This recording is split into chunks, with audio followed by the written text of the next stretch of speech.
Mundo Católico trae para ti el pulso del Papa. Escúchalo aquí, por Mundo Católico, construyendo la civilización del amor. Amable público, es un gusto saludarle como cada semana a través de la radio. Hoy le acompañamos en las voces informativas Marisa O'Farrill y Roberto Farril con Roberto Pérez Armenta en los controles operativos. Qué bien lo dijo el arzobispo de Jalapa. Dice, López Obrador por un lado promueve la cartilla moral y por otro lado se promueve el aborto. Pues sí, o sea, ¿cómo? Qué bien lo expresó. Bueno, vamos a las noticias. ¿Estás lista para informar, Marisa? Son noticias de Europa, de la Sede Apostólica y de Oriente Medio. Sea usted bienvenido a la información. Al dirigir el rezo de la oración mariana del Ángelus, el Papa Francisco reflexionó sobre el Evangelio del domingo que nos presenta la célebre parábola del buen samaritano, narrada en la Biblia por San Lucas. Una de las más bellas, expresó el Papa, quien animó a cada uno a leerla con atención porque presenta el modelo de la vida cristiana. De este modo, el Santo Padre recordó la actualidad de esta enseñanza de Jesús y animó a los fieles católicos a vivir también la compasión y misericordia como lo hizo el protagonista de esta narración evangélica. Tras el rezo del Ángelus dominical, Francisco mostró una vez más su cercanía con los venezolanos y lanzó un llamado en favor del pueblo de Venezuela que sufre una larga crisis. Recemos al Señor para que inspire e ilumine a las partes involucradas de modo que puedan llegar cuanto antes a un acuerdo que ponga fin al sufrimiento de la gente por el bien del país y de toda la región, exhortó el Papa. Poco después envió un mensaje a través de su cuenta de Twitter en el que solicitó de nuevo oraciones por el pueblo de Venezuela. El cardenal Paolo Sardi falleció el 13 de julio en Roma después de una breve enfermedad, informó el pasado domingo el director interino de la oficina de prensa de la Santa Sede, Alessandro Ghisotti. La liturgia de las exequias fueron en la Basílica de San Pedro el lunes 15 y fueron celebradas por el cardenal Tarcisio Bertone, SDB, junto a los cardenales y arzobispos presentes en Roma. Al finalizar la celebración eucarística, el Papa Francisco llegó a la Basílica Vaticana para celebrar el rito de la Commendatio y de la Benedictio, junto al rezo del responso final.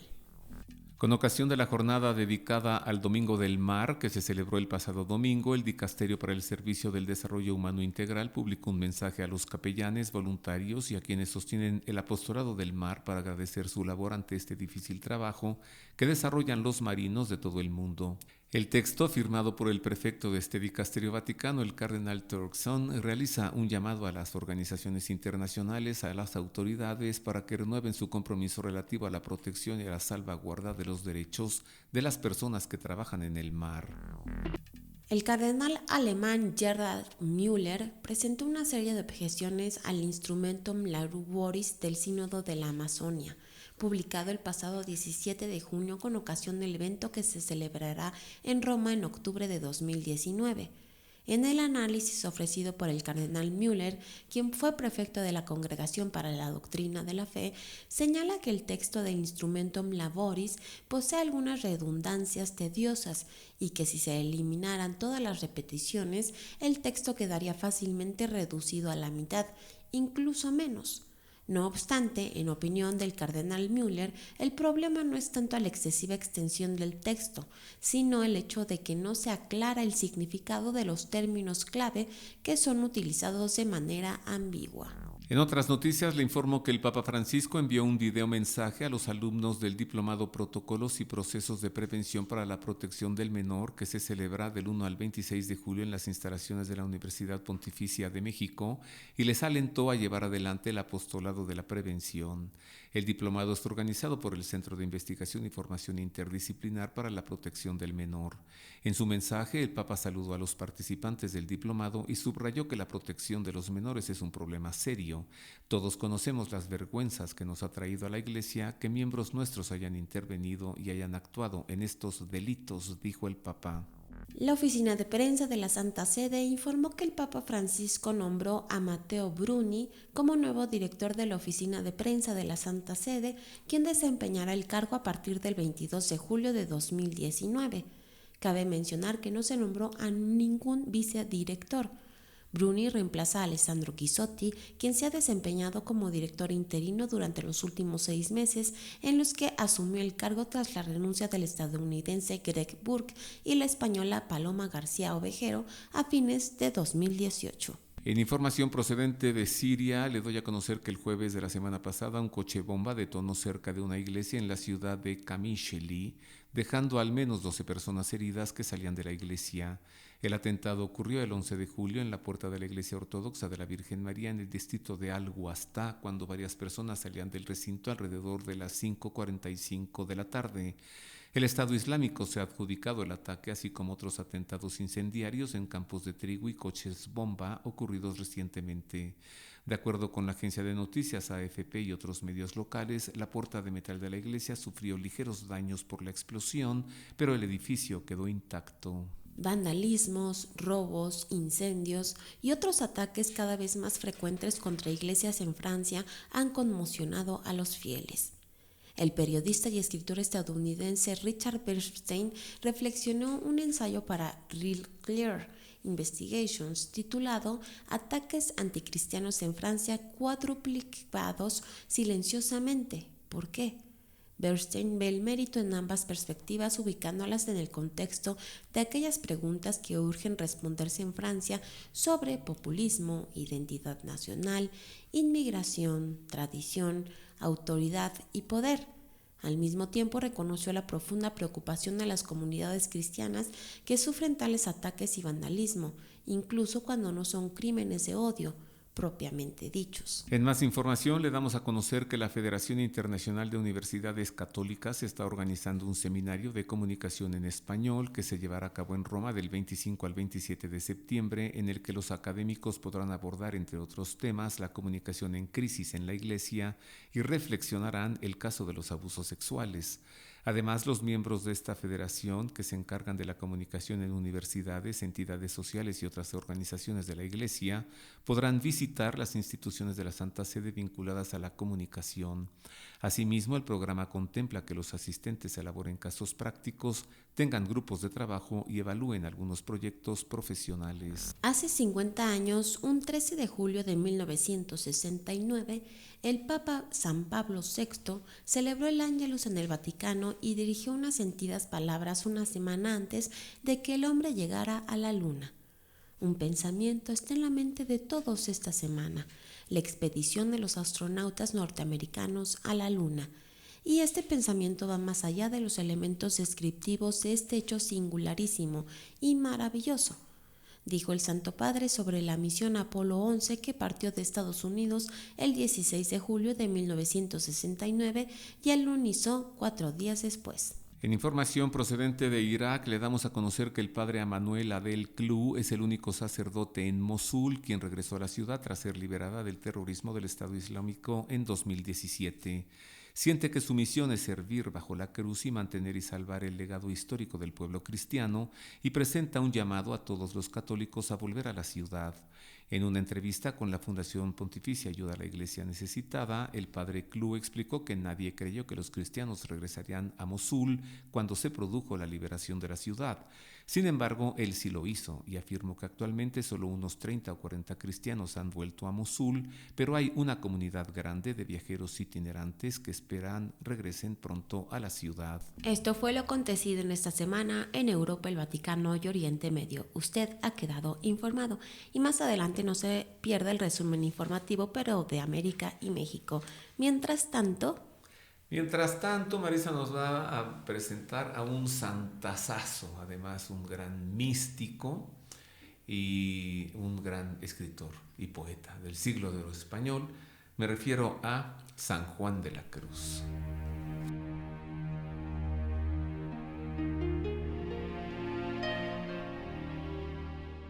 de nombre Juan de Yepes Álvarez, el Santo Padre fundador del Carmelo Descalzo, nació en Fontiveros, España, en 1542.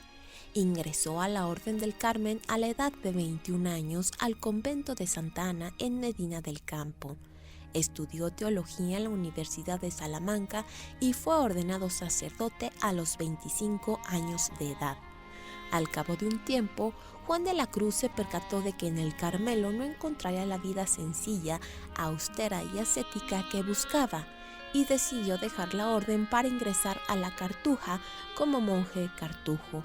En ese momento decisivo fue cuando conoció a Teresa de Jesús, la monja carmelita que estaba iniciando la reforma del Carmelo entre las monjas, quien lo convenció de llevar la reforma a los frailes a fin de que el Carmelo retomara la regla inicial de pobreza y humildad para llevar una vida religiosa más contemplativa y austera. Fray Juan de la Cruz, aunque sufrió persecuciones por sus intentos de reforma, pudo ver culminado su esfuerzo con la primera fundación de frailes carmelitas descalzos en Duruelo, a la que le siguieron muchas otras fundaciones. Durante el último capítulo general de su orden, Juan de la Cruz fue nombrado provincial para la Nueva España, por lo que tomó camino para embarcarse, pero la muerte le esperaba en el convento de Úbeda, en Jaén, España, donde regresó al cielo el 14 de diciembre de 1591 a la edad de 49 años. 2 años después de su muerte, en 1593, su cuerpo fue trasladado a Segovia, donde reposa incorrupto hasta nuestros días. En 1675 fue beatificado. En 1726 fue canonizado. En 1926 fue proclamado doctor de la Iglesia y en 1952 fue declarado patrono de los poetas españoles.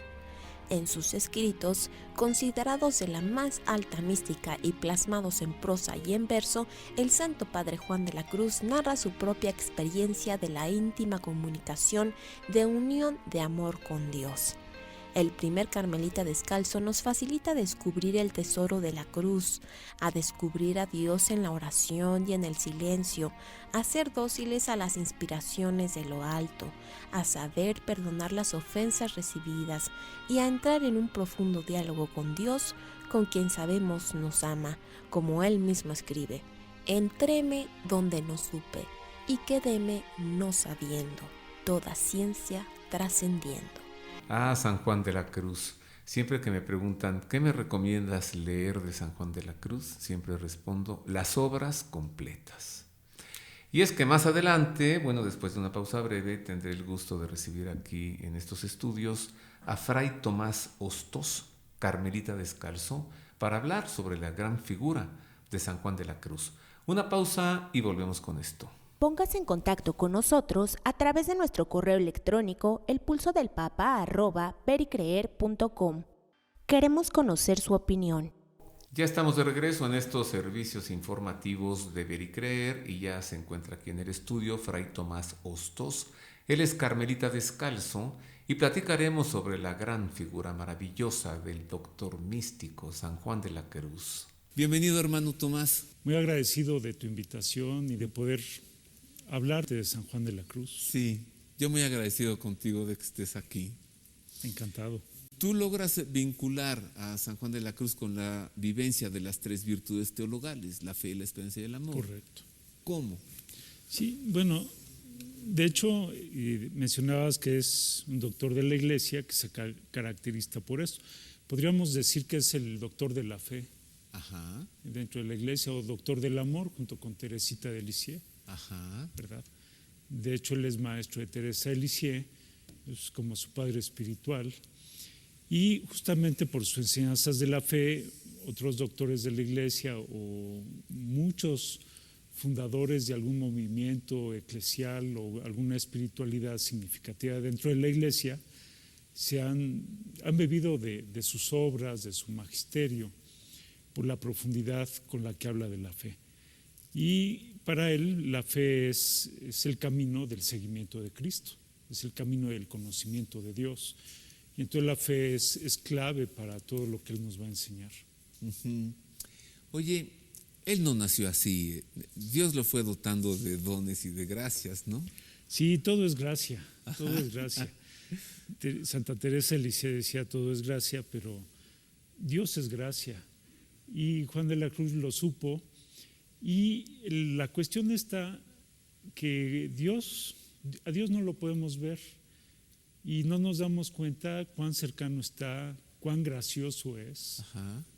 no solo de simpático, porque Dios es muy simpático, sino de grato, de magnánimo, de gratuito, ¿verdad? Uh-huh. Y eso solamente nos podemos dar cuenta por medio de la fe. Y digo darme cuenta porque la fe es un asunto de conciencia, de darnos cuenta. Y la fe es un don de Dios, es una luz de Dios, para que por medio de esa luz nosotros podamos reconocer que Él está ahí. Sin esa luz, pues Él está, pero como si no estuviera, no nos damos cuenta. Bueno, es un decir, ¿no? O sea, si no estuviera, no nos viviríamos con toda esa ayuda de Él.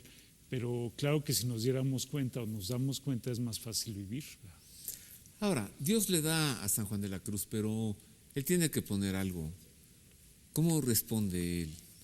¿Qué madera encontró Dios en él? La madera de un ser humano. Ah, sí. Sí, ya que dices qué madera, fíjate, se lo plantea así. Es una relación. Ajá. Es una relación. La fe no es cuestión de una idea y que yo la repito o me apoyo en ella como si fuera cualquier ideología. No, no, no. La fe es una experiencia. Y entonces para que haya fe necesita haber una relación entre dos personas. Entonces él no plantea que Dios es como el fuego y yo soy como un madero. O sea, lo que necesita Dios es un interlocutor. Lo que Dios necesita es una persona a quien comunicárselo y por eso nos crea. Y entonces pues, yo puedo ser persona de cualquier condición, me refiero a cualquier condición social,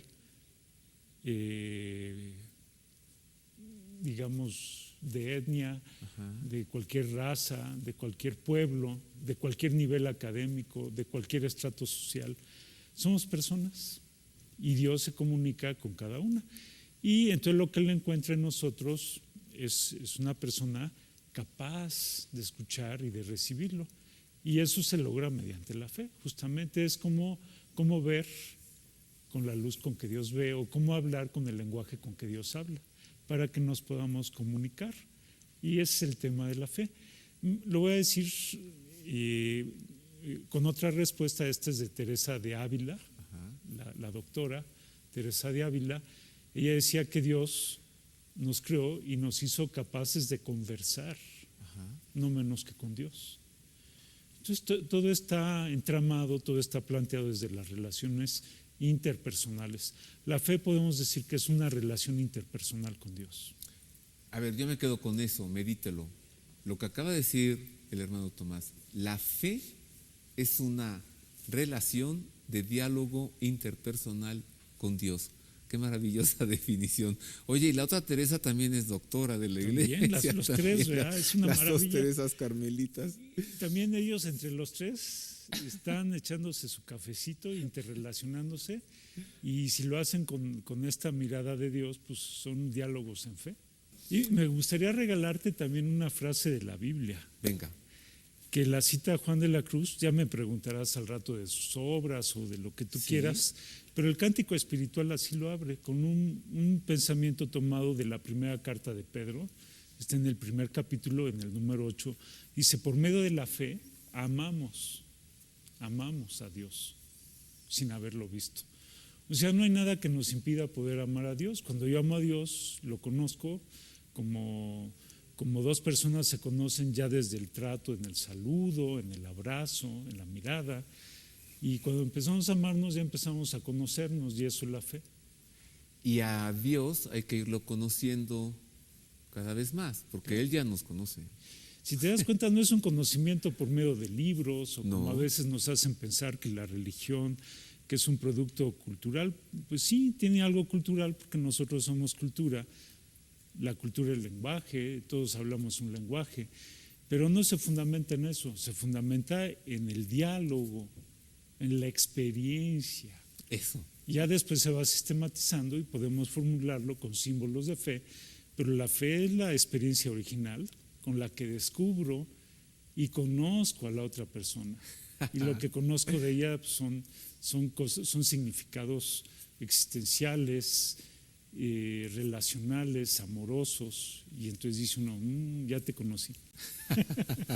Si esto nos transmite Fray Tomás Hostos a partir de San Juan de la Cruz en torno a la fe, imagínense cómo se pondrá esto hablando ya del amor. Sí, pues quisiera profundizar un poquito más de la relación que hay entre estas virtudes y quiero hacer notar a nuestros amigos que nos escuchan cómo hablar de las virtudes, más que hacer teología en un sentido estricto, pues es algo que todo el mundo comprende.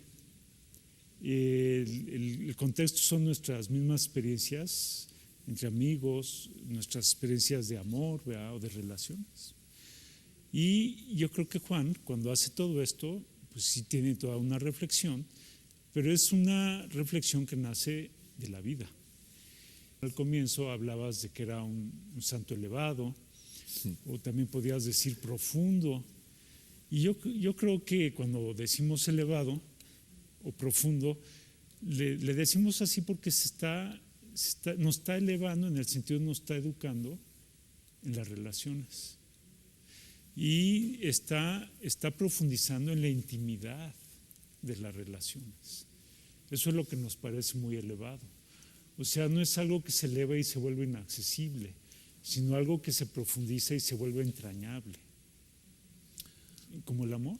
Sí, pero también, Fray Tomás, siento que Él nos eleva, o sea, Él nos jala, porque San Juan de la Cruz, más que hablarnos de Dios, me parece, o sea, lo mejor que tú digas, nos habla de su propia experiencia de Dios. Claro. ¿No? Y mira, además, muy cercana a las relaciones de cualquier persona, porque a la base de lo que Él nos va narrando o declarando, pues está la primera carta de Juan que dice que no podemos conocer a Dios si no amamos al prójimo. Claro. O sea, como somos imagen y semejanza de Dios, en el trato humano podemos experimentar o descubrir, nos sirve como semejanza o símil para poder entender lo que Dios siente por nosotros. Sí, mira, me viene una imagen o un símbolo que él usa. El cántico lo empieza con una herida de amor. ¿A dónde te escondiste? Me dejaste con gemido. Como el siervo oíste habiéndome herido. Pero después en la canción 13 resulta que el siervo que le hirió es un siervo vulnerado. Y se vuélvete paloma, que el siervo vulnerado por el otero asoma al aire de tu vuelo y fresco toma.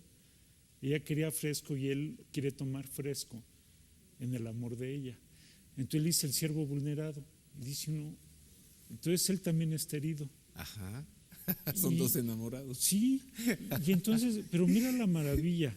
Dice, la propiedad del amor es que la herida, cuando los dos se aman, la herida de uno es de entre ambos. Tú te sientes herida, ya entendiste lo que yo siento por ti. Y como es una herida de dos personas, quiere decir que comparten lo mismo, tienen algo común, y eso es la señal de que están unidos. Es la herida de amor lo que los une. Es una herida de amor. ¿Y cómo me doy cuenta que estoy unido con él? Porque me duele. ¿Y qué me duele? Lo que a él le duele. Ajá. Me está participando sus secretos. Ajá. ¿Y cómo me doy cuenta? Pues digámoslo así, por espejeo. ¿Qué siento yo?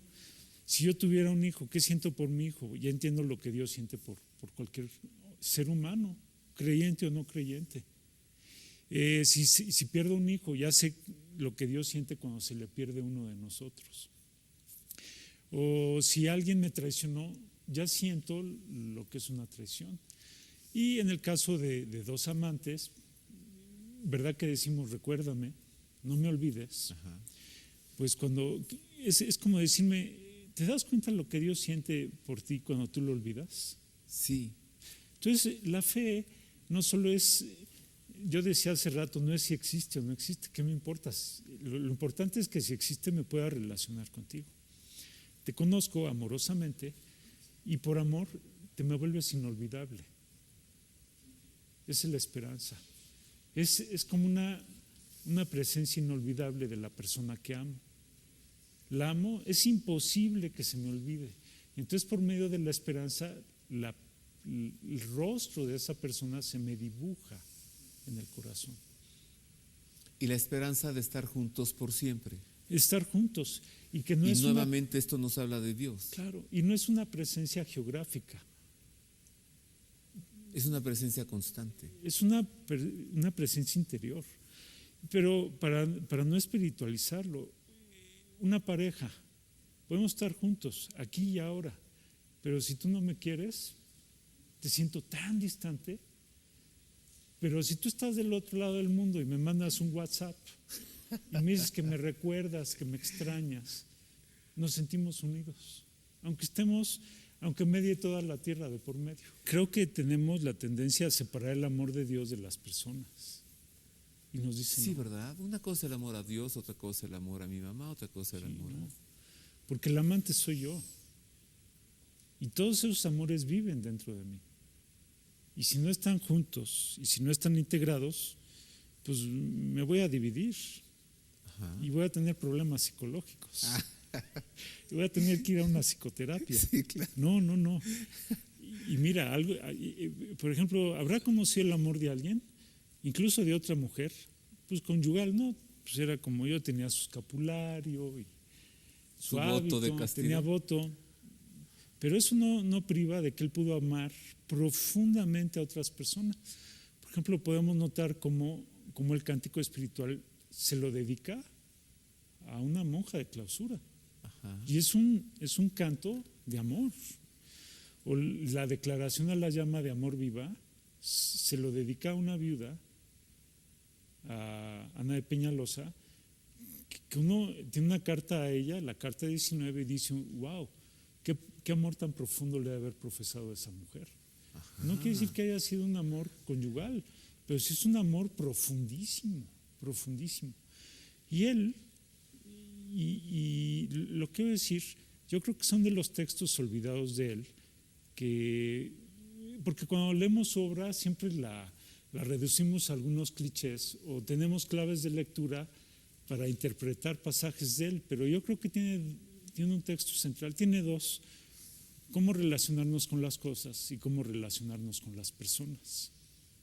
Y dice que el amor a las personas siempre, como son imagen y semejanza de Dios, cuando crece el amor a una persona, crece el amor de Dios. Y la oración, por ejemplo, yo no es que pida por alguien, es que cuando amo a Dios me crece el amor de la persona. Ajá. Entonces están integradas, Ajá. no están peleadas, no están opuestas. O sea, un amor obligadamente te tiene que llevar a que sea con Dios allí. Pero no por obligación moral, sino por naturaleza. Sí, obligadamente. Esa es la naturaleza, claro. O sea, del amor. Si tú estás enamorado, si tú amas, ¿no? ¿Cómo pensar que este amor tiene que estar distante de Dios? Sí, sino que Dios es que lo está inspirando y nutriendo, ¿no? Claro. Yo creo que si Freud o Jung hubieran leído eso, Jung dice que una persona que tiene un mal concepto de Dios te da problemas después de los 30 años. Me parece perfecto. El problema es que no rompamos con las falsas ideas de Dios que tenemos, que son faltas de fe. Tenemos una fe, pero pues muy empequeñecida por algunos prejuicios contra la religión o contra la fe. Y este santo nos dice, no, eso te va a enfermar, pero no de amor. Ajá. No, necesitamos tener una sana concepción que es el amor y nunca dicotomizar nuestro corazón entre Dios y una persona. Por naturaleza se integran. Y yo creo que la falta de fe hoy pues son falta de experiencias amorosas, verdaderas y profundas, y por eso no podemos encontrar a Dios. Se nos fue el tiempo como Pues es agua entre los dedos. ¿Cómo dice San Juan de la Cruz? Ay, se me fue. A la tarde te examinarán en el amor. En el amor. Gracias, Fray Tomás. Gracias a Dios ti, pague tu Roberto, bondad. por tu amistad, y gracias a todos ustedes. Un abrazo a todo el Carmelo, con mucho amor. Ahora hagamos una pausa, queridos amigos, y al regresar le entregaremos a usted más noticias, información concerniente al continente americano y a México. Una pausa breve y volvemos. Haga suyo este espacio. Le invitamos a enviar sus sugerencias y opiniones a nuestro correo electrónico elpulsodelpapa@pericreer.com. Ya estamos de regreso, queridos amigos, ahora para darle a conocer lo acontecido en la semana en América y México. Sea usted bienvenido de nuevo a las noticias. Comenzamos con noticias de México para informarle que el vicepresidente de la Conferencia del Episcopado Mexicano, Monseñor Carlos Garfías Merlo, señaló que una de las razones por las que la Iglesia en el país no repartirá la llamada cartilla moral del presidente López Obrador es porque la Biblia tiene muchísimo más. En conferencia de prensa, Monseñor Garfías Merlo señaló que para el presidente de México la cartilla moral es parte del proceso que desea seguir para llegar a la elaboración de una constitución moral. Es decir, que no bastan leyes para reformar la educación pública, la economía, la seguridad nacional, la política, para combatir la corrupción, para dar prioridad a los pobres y que haya equidad, para lograr respeto a la pluralidad y a la diversidad. Así lo indicó el vicepresidente de la Conferencia del Episcopado Mexicano. La Arquidiócesis de Jalapa, en el estado mexicano de Veracruz, criticó al gobierno de Andrés Manuel López Obrador por promover un simultáneo tanto la cartilla moral y la legalización del aborto como la eutanasia y las drogas.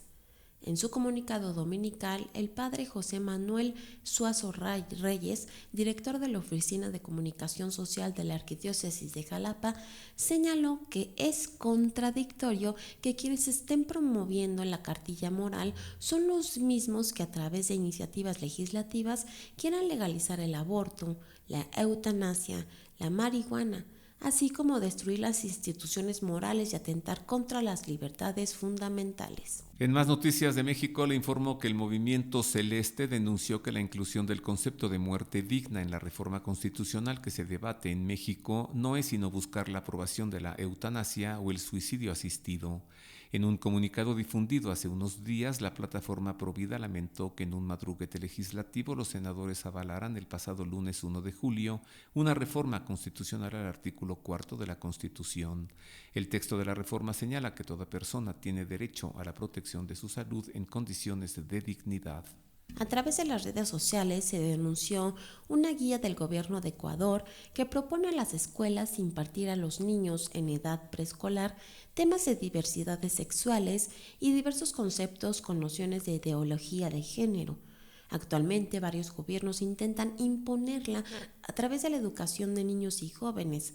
El documento titulado Guía de orientaciones técnicas para prevenir y combatir la discriminación por diversidad sexual e identidad de género en el Sistema Educativo Nacional fue elaborado por el Consejo Nacional para la Igualdad de Género y contó con el apoyo del Ministerio de Educación de Ecuador. El documento fue presentado el 21 de enero de 2019. En noticias de los Estados Unidos le informamos que al encabezar la peregrinación anual de su arquidiócesis a la Basílica de Guadalupe en la Ciudad de México, el arzobispo de Los Ángeles, Monseñor José Gómez, encomendó a la protección de Santa María de Guadalupe a los más vulnerables, entre ellos los niños en el vientre materno y los migrantes y refugiados. En su homilía, Monseñor Gómez destacó: sentimos todos una gran alegría y recordamos las palabras de nuestra Madre Santísima, Juan Diego: no estoy yo aquí que soy tu madre, no estás bajo mi sombra, no soy yo tu salud, no estás por ventura en mi regazo. No te apene ni te inquiete otra cosa. María de Guadalupe es nuestra madre, subrayó el obispo, y destacó que esta es la bella verdad revelada en su aparición en el Tepeyac. El arzobispo de Piura, en Perú, Monseñor José Antonio Eguren, afirmó que la píldora del día siguiente tiene un potencial efecto abortivo, por lo cual hace parte de la cultura de muerte. Así lo indicó el prelado en declaraciones a la agencia informativa Así Prensa al presentar el Congreso Internacional La Familia, la Vida y el Acontecimiento Guadalupano, que se realizará en Piura del 13 al 15 de agosto. Creo que este acento de nuestro Congreso de tratar los temas de la familia y la vida a la luz del acontecimiento guadalupano cobra actualidad, porque vemos con dolor que recientemente un juzgado ha ordenado al Ministerio de Salud que informe y distribuya gratuitamente la píldora del día siguiente o anticonceptivo oral de emergencia, que bien sabemos es abortivo porque impide la implantación del embrión en el vientre materno, explicó. En noticias de Canadá le informo que la película Pro Vida de nombre On Plant no se proyectará en 2 cines de Canadá debido a una serie de amenazas que sufrieron los gerentes y propietarios de estas salas independientes. La película relata la vida de Abby Johnson, quien fue directora de una clínica de la multinacional abortista Planned Parenthood en Texas, Estados Unidos, antes de convertirse en activista provida en el año 2009. De acuerdo con B.J. McKelvey, presidente de Cinedicom, distribuidor canadiense de la película para Estados Unidos, la cinta inicialmente se iba a proyectar, sin embargo, dijo que los gerentes y las familias de los dueños de 2 de los cines decidieron no proyectarla debido a que recibieron amenazas, incluso de muerte. La plataforma internacional Citizen Go lanzó una campaña de recolección de firmas para exigir que el gobierno de Panamá califique como no recomendada para menores la película Todos Cambiamos, por tratar de normalizar el transgenerismo. Todos Cambiamos, que de acuerdo a su productor Auro Montenegro costó alrededor de $1 millón, fue financiada parcialmente por el Fondo Cine del Ministerio de Comercio e Industrias. En la campaña de Citizen Go dirigida a Laurentino Cortizo, presidente de Panamá, los firmantes advirtieron su preocupación por el estreno de Todos Cambiamos, programado para el 15 de agosto de este año en cines panameños. En más noticias de México, le informo que Joaquín El Chapo Guzmán, cabecilla del cártel de Sinaloa y uno de los narcotraficantes más poderosos del mundo, fue sentenciado el pasado 17 de julio a cadena perpetua y a 30 años adicionales de prisión por una corte de Nueva York en los Estados Unidos, en un fallo considerado correcto y prudente por el obispo de una de las zonas más violentas de México. En diálogo con la agencia Así Prensa, Monseñor Salvador Rangel, obispo de Chilpancingo, Chilapa, en el estado mexicano de Guerrero, señaló que yo creo que existe la justicia de parte de Dios y la justicia humana. Yo creo que se le hizo un juicio correcto. Yo confío más en las leyes americanas que en las mexicanas y creo que juzgaron prudente dar esa condena a cadena perpetua, además 30 años. La Conferencia Episcopal de Chile, así como otras denominaciones cristianas y religiosas, solicitaron al Consejo Nacional de Educación reconsiderar la decisión de dar carácter electivo a la asignatura de religión en el currículo escolar. La medida forma parte de la reestructuración de la malla curricular, que consiste en que las asignaturas de historia, educación física, religión y artes dejen de ser obligatorias y pasen a ser optativas para los alumnos de tercero y cuarto medio, últimos años de la escolaridad. La normativa, que entraría en vigencia en el 2020, incorpora también los ramos de filosofía, educación ciudadana y ciencias para la ciudadanía. Esta última incluiría biología, física y química. En noticias de Chile le informamos que las diócesis del sur de ese país entregaron el pasado 15 de julio más de 1.500 litros de agua a la diócesis de Osorno para afrontar la emergencia sanitaria que vive la región. Al mediodía del jueves 11 de julio, los ciudadanos de Osorno quedaron sin suministro de agua, ya que una de las plantas distribuidoras de la empresa ESAL se filtraron con más de 1.100 litros de petróleo. Unos 48.000 hogares en la ciudad y sus alrededores quedaron sin el vital elemento y tuvieron que esperar hasta el 17 de julio para su reposición. En medio de la emergencia, las diócesis cercanas enviaron agua para que sea distribuida a través de las parroquias a las personas más vulnerables, como adultos mayores, enfermos y comedores solidarios. Y hasta aquí lo acontecido en la semana en América y México. Usted ha quedado informado y a continuación le daremos a conocer en la editorial del Pulso de la Fe, en las reliquias de la Pasión, a las aguas del río Jordán. A partir del momento en que por aquellos días vino Jesús desde Nazaret de Galilea y fue bautizado por Juan en el Jordán, su vida no volvió a ser la de antes, pues de inmediato el Espíritu le empuja al desierto y permaneció en el desierto 40 días. Su vida no vino a ser la misma porque al desierto entró el carpintero y del desierto salió el Mesías. Ya Juan el Bautista lo había anunciado. Yo los he bautizado con agua, pero él los bautizará con Espíritu Santo. El bautismo de Jesús fue un acontecimiento trinitario, como sostiene el teólogo Orígenes, padre de la Iglesia. El Padre atestiguó, el Hijo recibió el testimonio y el Espíritu Santo dio su confirmación. Así comenzó a revelarse el misterio trinitario en el río Jordán, y agrega que Jesús no llegó a ser hijo al ser bautizado, ya que él es desde siempre hijo del Padre.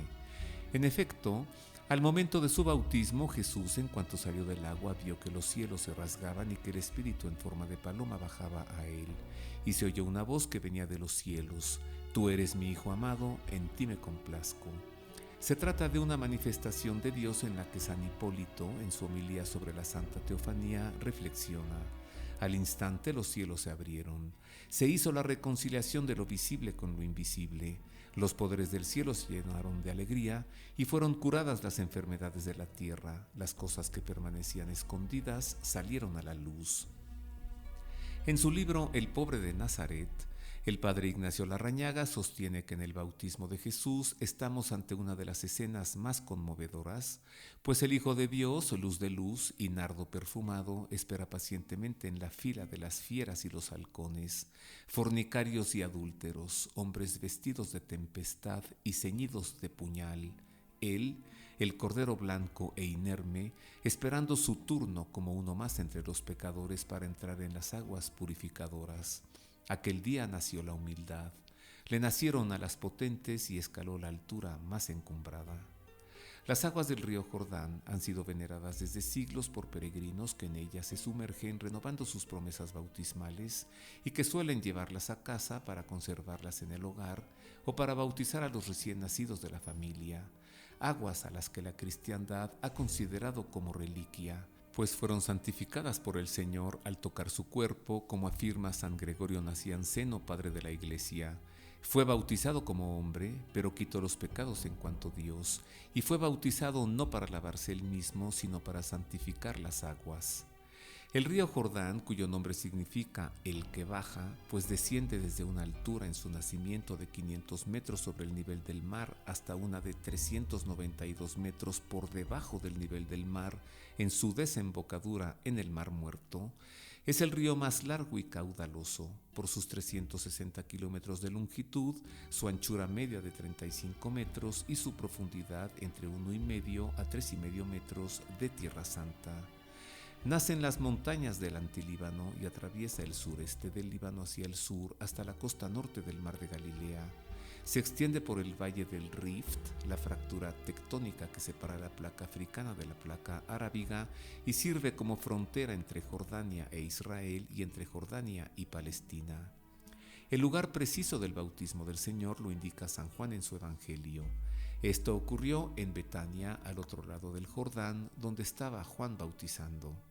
No se refiere el evangelista a la Betania de Israel, cercana a Jerusalén, donde residían Lázaro, Marta y María, sino a la Betania de Jordania, localizada a 50 kilómetros de Amán, la capital, en las riberas del río Jordán, sitio en el que se practicaron excavaciones a partir de 1899 y en el que tras el Tratado de Paz israelí-jordano de 1994 se encontraron canales de agua e iglesias con piscinas bautismales que indican con exactitud el lugar.